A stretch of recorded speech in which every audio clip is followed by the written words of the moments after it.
स्वागत है आप सभी का मेरी एक न्यू वीडियो में। तो इस वीडियो में हम पढ़ने जा रहे हैं जैनिज्म के बारे में। तो चलिए शुरू करते हैं।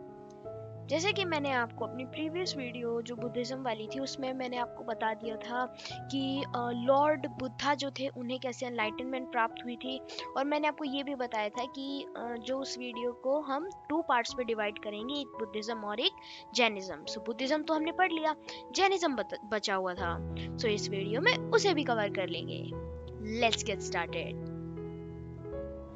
जो जैनिज्म था उसे वर्धमान महावीरा ने फाइंड आउट किया था।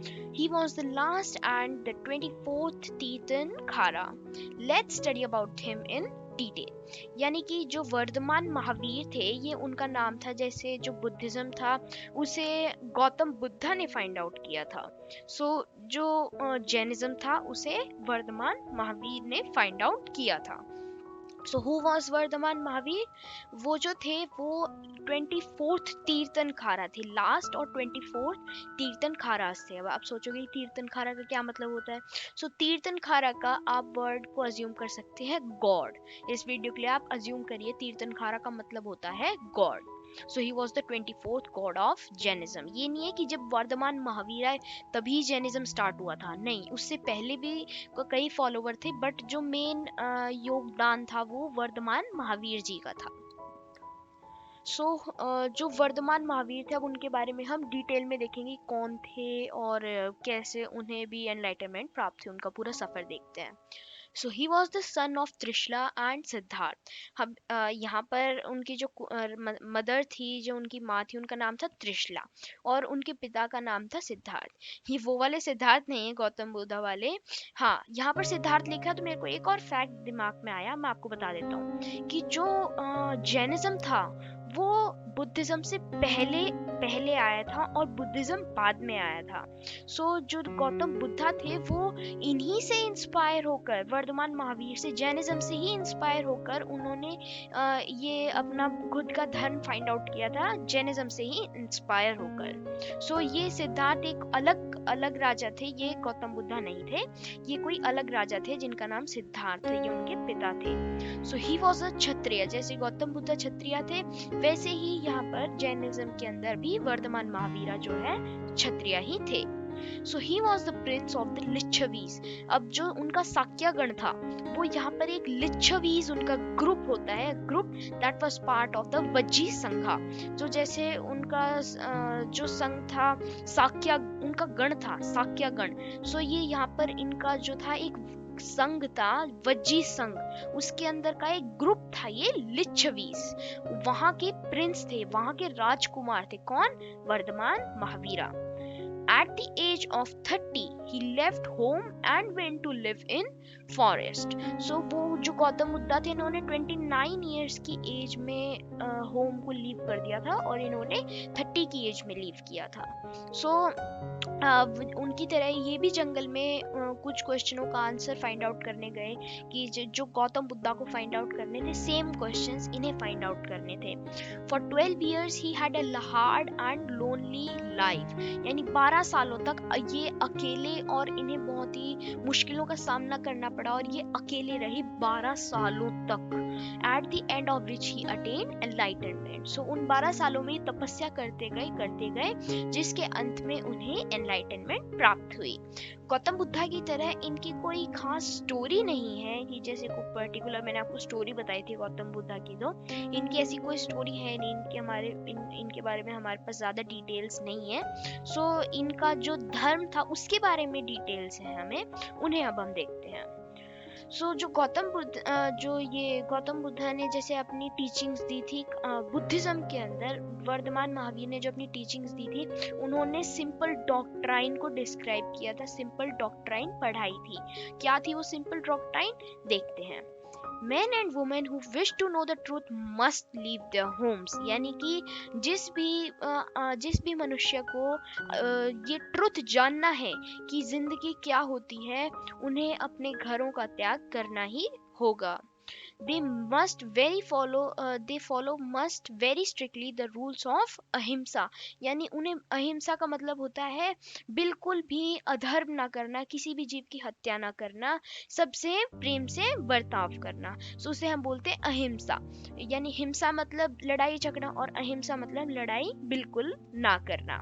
सो उन्होंने बोला ये दो उनकी डॉक्ट्राइन थी कि उन्हें जिन्हें भी अपने ये ट्रुथ जानना है लाइफ का, उन्हें अपने घरों का त्याग करना ही पड़ेगा और उन्हें अहिंसा का पाथ फॉलो करना ही पड़ेगा। So influence among people, Mahavir use Prakrit in his teaching. जैसे गौतम बुद्धा भी प्राकृत यूज करते थे, ये भी प्राकृत लैंग्वेज को प्रेफर करते थे, क्योंकि मैंने आपको बताया था कि जो प्राकृत लैंग्वेज थी वो उस टाइम के लोकल पीपल में बोले जाने वाली लैंग्वेज थी। सो उसी टाइप से, ताकि उनके जो बेसिक नॉर्मल जो जनता होती है वो भी उनके लेक्चर को सुन सके, इसीलिए उन्होंने प्राकृत लैंग्वेज में पढ़ाया था। So the Prakrit spoken in Magadh was known as Magadhi. अब जैसे प्राकृत लैंग्वेज को कई जगह बोला जाता था, बट उन रीजन के हिसाब से उसे अलग अलग जगह पे चेंज कर दिया जाता था। अब जैसे यहाँ पर एक एग्जांपल है मगध के अंदर भी प्राकृत बोली जाती थी, बट उसे हम बोलते थे मगधी। मगध की भाषा जो थी मगधी थी, और मगधी प्राकृत का ही दूसरा नाम था मगध में। सो जैसे उस टाइम पे जो 14 सेंचुरी चल रही थी हमारी, वहाँ पर यूपी के अंदर भी अवधी लैंग्वेज बोली जाती थी, वो भी एक डिफरेंट टाइप की लैंग्वेज होती थी। सो ऐसी मतलब अलग अलग लैंग्वेजेस का अलग अलग रीजन में अलग अलग नाम रख दिया जाता था। सो जैनिज्म, जो जैनास थे वो थे महावीर के फॉलोअर्स। जो महावीर वर्धमान महावीर थे उनके फॉलोअर्स को जैन बोला जाता था। सो उनके कुछ टीचिंग्स, ये बहुत ज्यादा इंपॉर्टेंट टीचिंग्स थी जैन लोगों के लिए। अब हम उन्हें देखते हैं क्या टीचिंग्स देते थे। कौन? महावीर। सो जो जैन थे वो लेड वेरी सिंपल लाइफ, एकदम साधारण जीवन जीना, कोई भी मतलब किसी भी चीज का मोह ना होना। बेगिंग फॉर फूड, वही जैसे गौतम बुद्धा करते थे अपने डिसाइपल्स के साथ, खाने के लिए भीख मांगना, ताकि उन्हें मॉडरेशन फॉलो करनी है, हर एक चीज के अंदर मिडल पाथ को फॉलो करना है, ना ही किसी चीज को बहुत ज्यादा और ना ही बहुत कम। महावीर जो थे वो मैंने आपको बताया तपस्या करते थे, इसलिए वो भीख मांगना ही बेहतर समझते थे।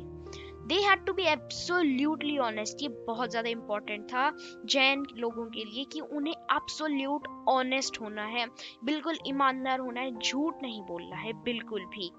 Especially asked not to steal, यानी किसी कुछ भी हो जाए, चाहे तुम भूखे मर रहे हो, बट तुम्हें चोरी बिल्कुल नहीं करनी है, तभी तुम एक सच्चे जैन हो।